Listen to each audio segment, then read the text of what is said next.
Writer-director Randy Dalden brings us Bottom Feeder, also known as Evil Beast, also known as Mutant Assassin. And this is a 2007 creature feature that stars Tom Sizemore. So the story is that there is a scientist which has developed a serum which is untested, but that he believes it to be a kind of miracle cure that can, get the body to heal almost instantly from most wounds. And it's a two-part serum where you have to take a particular kind of like glowing liquid, and then you have to feed on like another liquid. And this kind of rich guy who has been very badly burnt in a fire wants to purchase this to restore him. However, he's a little bit unsure whether to trust this kind of scientist and if it would work because it is untested. So he gets his cronies to gravely injure this scientist and test the serum on him. But they only give him half. They only give him the initial kind of glowing liquid and not the secondary stuff that he's meant to feed. And as such, this kind of the first dose makes him ravenously hungry, and he ends up feeding on various kind of rats and also a dog. But this changes him into the properties of those creatures, and thus becomes this mutant creature, so to speak. At the same time, you've got a group of maintenance workers led by Tom Sizemore down in these kind of tunnel areas where this creature now roams. What will happen? You'll have to watch the movie and find out. So let us discuss what works in Bottom Feeder. Okay, so this is a 2000s era creature feature, but unusually for that time, it's actually a practical effects movie, because this kind of era of low budget filmmaking was rife with the kind of the explosion of CGI effects. So it is nice to see a movie from that period that didn't rely on the CGI, because obviously that's really not aged particularly well, and even by those standards back then, the cheaper kind of CGI never really looked, I think, particularly good, and probably still doesn't today, if we're being honest. So we do have a kind of an interesting idea for a creature where it takes on the properties of whatever it eats. And they use the line, "You are what you eat." And that is the literal case in this one. And so as the film goes on, this scientist ends up taking on the features of whatever he is eating, as I say, primarily rats and dogs. And thus becomes this kind of creature, this humanoid creature that resembles animals, but always has this ravenous hunger. So it kind of evolves through the movie, so you get kind of different kind of phases.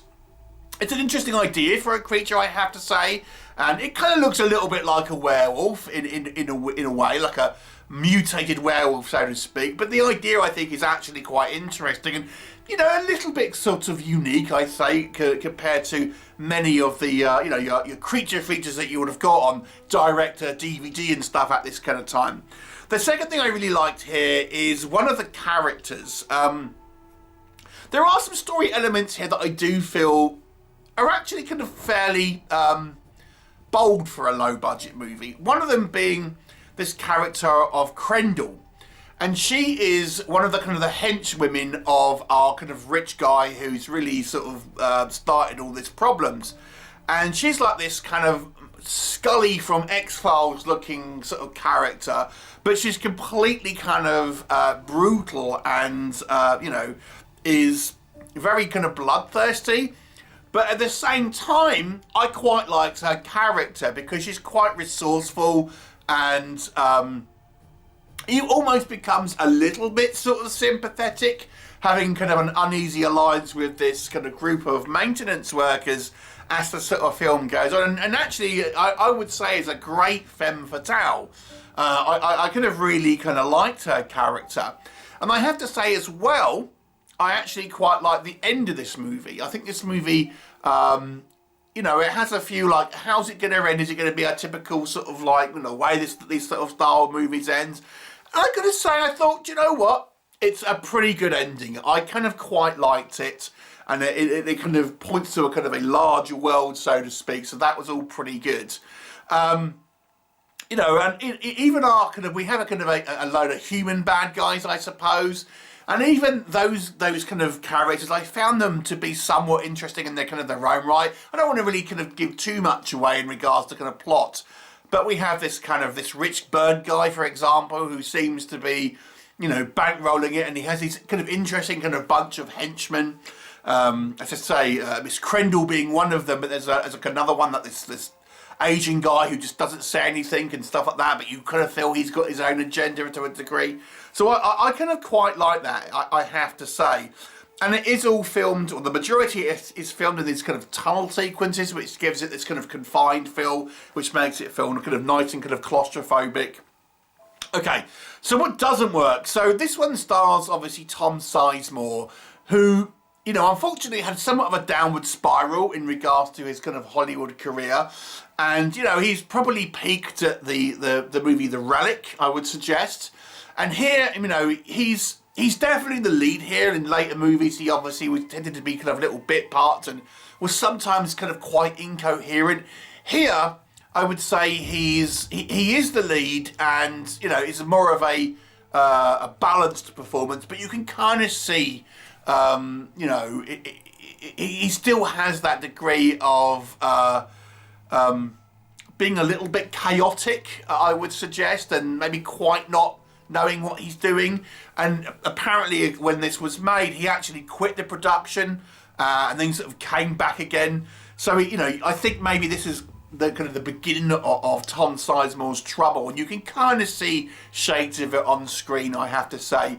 And, you know, he kind of he's kind of a little bit rambling on screen, if that makes sense, in his dialogue sequences. Doesn't really cut through in a particular kind of dramatic way. Also, I have to say, there's an extremely annoying kind of like supporting character in this movie who you just can't wait for him to get killed off, I have to say. It's very, very annoying, not at all entertaining to watch. And thank goodness he doesn't last too long in the film. But yeah, he's particularly kind of annoying, I would suggest.